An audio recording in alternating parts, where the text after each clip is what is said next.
নমস্কার সালাম। আমি মোস্তাফিজুর রহমান, একজন পলিটিক্যাল স্ট্র্যাটেজিস্ট।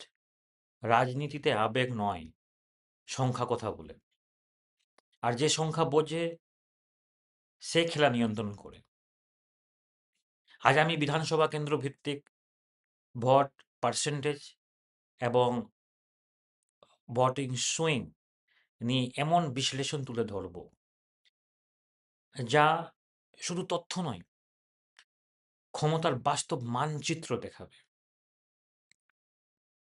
যেটা আপনাকে প্রথমে যেভাবে ভোট সুইং হোক বা ভোট পার্সেন্টেজের ব্যাপারে হোক, বিধানসভা কেন্দ্রিক আপনি যেটা কোথাও পাবেন না, এই রকমের অ্যানালিসিস, সেটা আপনি আমাদের এই ছোট্ট ভিডিওতে আপনি যাবতীয় কিছু পাবেন।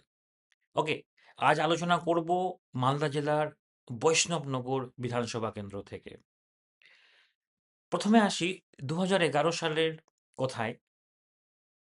তখন এই কেন্দ্রটি নতুন তৈরি হয় এবং মালদাই ছিল ইন্ডিয়ান ন্যাশনাল কংগ্রেসের শক্তি ঘাঁটি।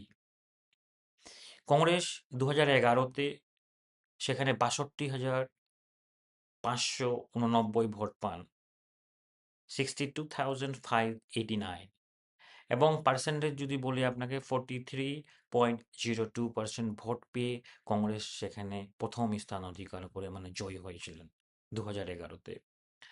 এবং সেই সময় সিপিআইএম দ্বিতীয় স্থান অধিকার করে 57,500 ভোট পেয়ে। এবং আমি যদি আপনাকে বলি, তখনকার পার্সেন্টেজ সিপিএম এর ছিল 39.57%।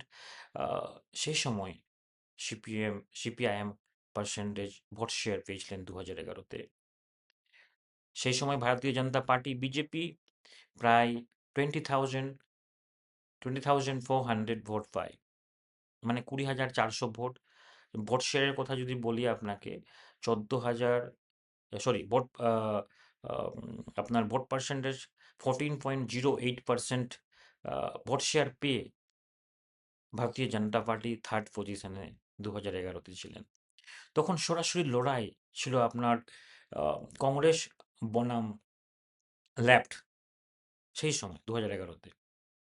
এবার গতি 2016-তে, 2016 সালে যদি আমি বলি, 2016 সালে যদি আসি, সেখানে খেলার নিয়মই বদলে যায় 2016-তে। পুরোপুরি আবহাওয়াই পরিবর্তন। বিজেপি, আমি যদি বলি, 70,185 ভোট পেয়ে প্রথম মানে জয়ী হয়েছিলেন 2016। আম 2016 বিধানসভা ইলেকশন সেই সময়। তাই বিজেপি সেই সময় 38.20% ভোট পেয়ে জয়ী হয়েছিলেন। কংগ্রেস সেখানে 65,000, আপনার 65,688 ভোট পায়। সেই সময় ভোট শেয়ার যদি বলি 35.75% ভোট কংগ্রেস পেয়েছিল, দ্বিতীয় স্থান অধিকার করেছিলেন। এবং যদি অল ইন্ডিয়া তৃণমূল কংগ্রেসের কথা বলি, টিএমসির কথা বলি, 40,262 ভোট পায়। ভোট পার্সেন্টেজে যদি বলি 21.91% 2016-তে টিএমসি পায়। বিজেপি প্রায় +24% সুইং নিয়ে হঠাৎ করে সামনে চলে আসে। আপনি কিন্তু বুঝতে পেরেছেন 2016-তে, আমি 2011 থেকে 2016-তে কিভাবে তারা সুইং জাম্প করেছেন 14% থেকে, কিভাবে বিজেপি 24%-এ, 24%, +24%-এ ইনক্রিজ হয়।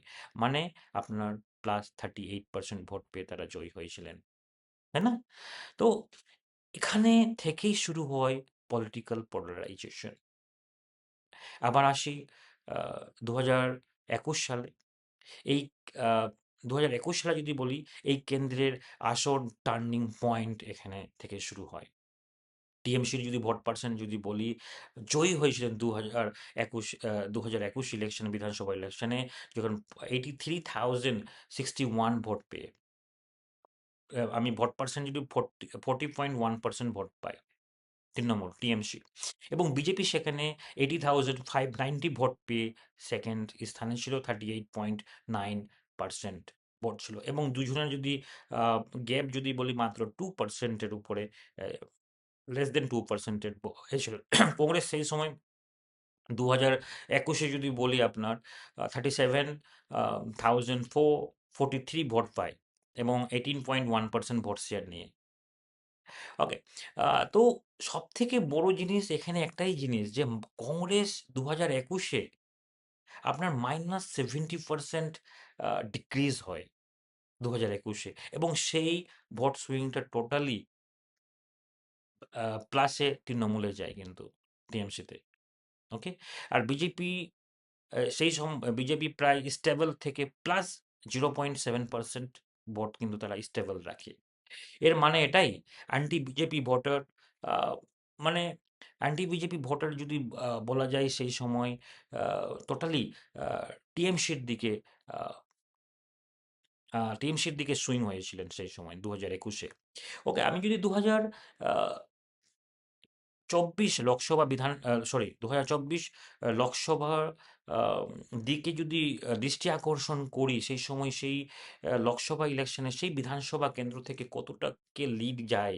আমি যদি বলি বিধানসভা থেকে টিএমসি এগিয়ে থাকলেও কিন্তু লোকসভায় সেখানে বিধানসভায় টিএমসি এগিয়ে থাকলেও লোকসভায় বিজেপি, ভারতীয় জনতা পার্টি এই সেগমেন্টে লিড লিড নিতে লিড নিয়ে কিন্তু এগিয়েছিলেন।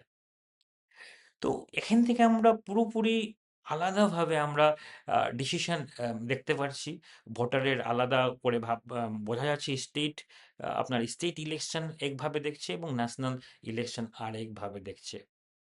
আমি যদি বলি আমি যদি ফাইনালি যদি বলি, বৈষ্ণবনগর এমন একটি হাই ভোলাটাইল কনস্টিটিউয়েন্সি, মানে পুরো পরিবর্তনশীল কনস্টিটিউয়েন্সি, সুইং, যেটাকে বলে সুইং